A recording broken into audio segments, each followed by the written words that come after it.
안녕하세요, 환기백화점입니다. 여름만 되면 걱정되는 것 하나 있죠? 바로 에어컨 전기요금입니다. 에어컨을 계속 켜놓는 게 나을까? 껐다 켰다 하는 게 나을까? 제습으로 틀면 전기세가 적게 나올까?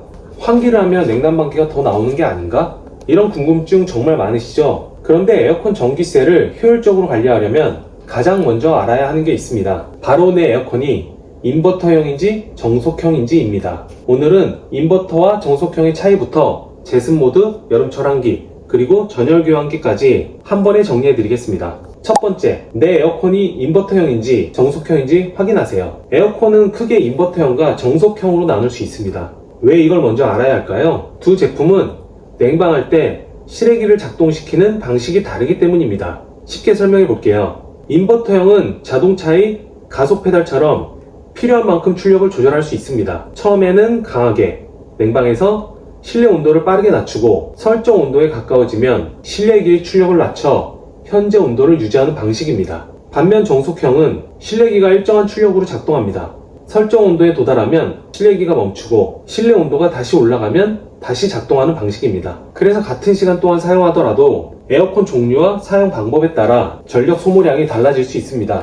그럼 내 에어컨은 어떻게 확인할까요? 가장 쉬운 방법은 에어컨 본체나 실외기에 인버터라는 표시가 있는지 확인하는 것입니다. 또 하나는 제품 라벨을 보는 방법입니다. 냉방 능력이나 소비 전력이 최소, 정격, 최대처럼 여러 단계로 표시되어 있다면 인버터일 가능성이 높습니다. 다만 오래된 제품이나 일부 시스템 에어컨을 라벨만 보고 판단하기 어려운 경우도 있습니다. 이럴 때는 본체나 실외기의 모델명과 라벨을 사진으로 찍어 확인하는 방법도 있습니다. 가장 중요한 건 무작정 사용하기 전에 내 에어컨의 종류부터 확인하는 것입니다.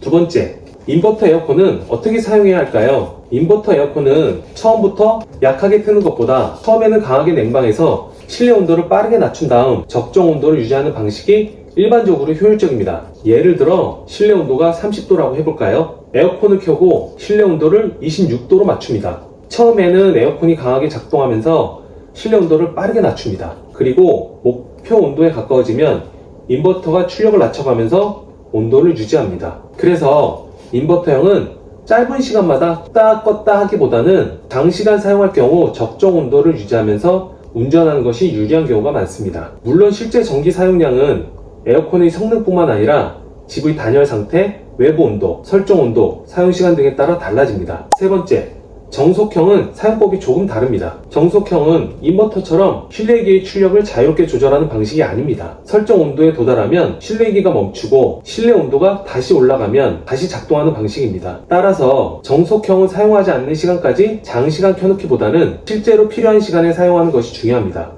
특히 장시간 외출을 한다면 에어컨을 계속 켜놓기보다는 끄는 것이 좋습니다. 다만 무조건 30분마다 켰다 껐다 이렇게 단순하게 생각할 필요는 없습니다. 외출 시간이 얼마나 되는지, 실내 온도가 얼마나 올라가는지에 따라 상황이 달라질 수 있기 때문입니다.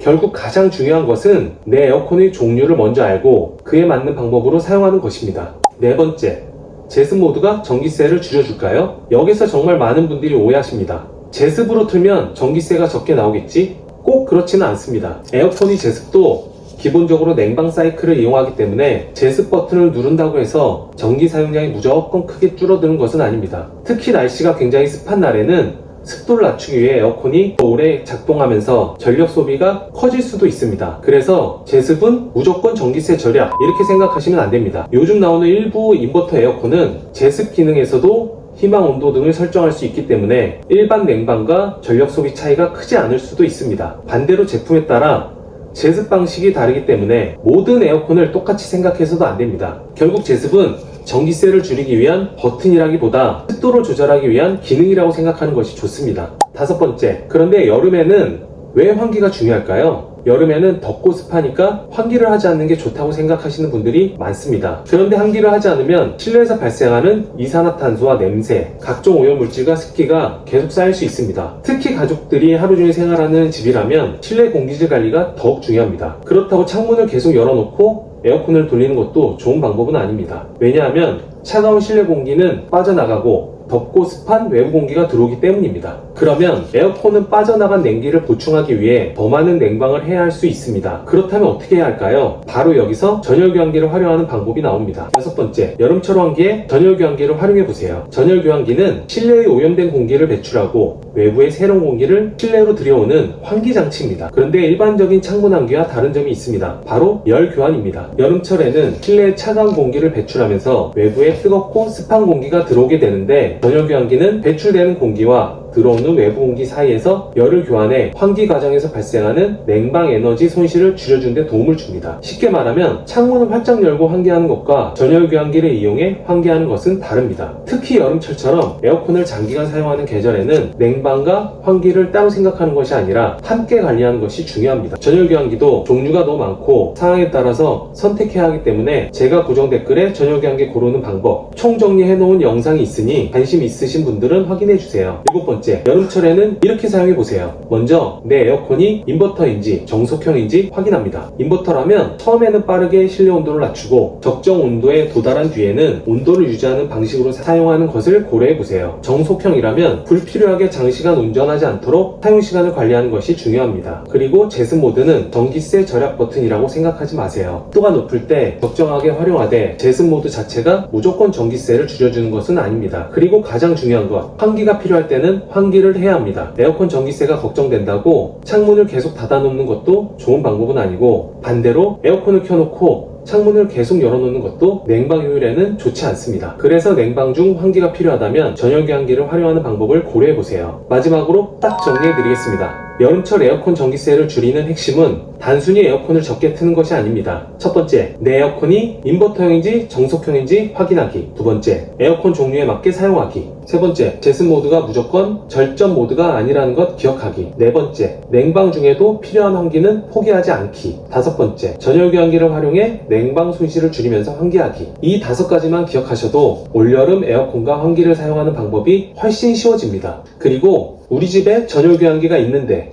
여름에는 어떻게 사용해야 하지? 에어컨과 같이 틀어도 될까?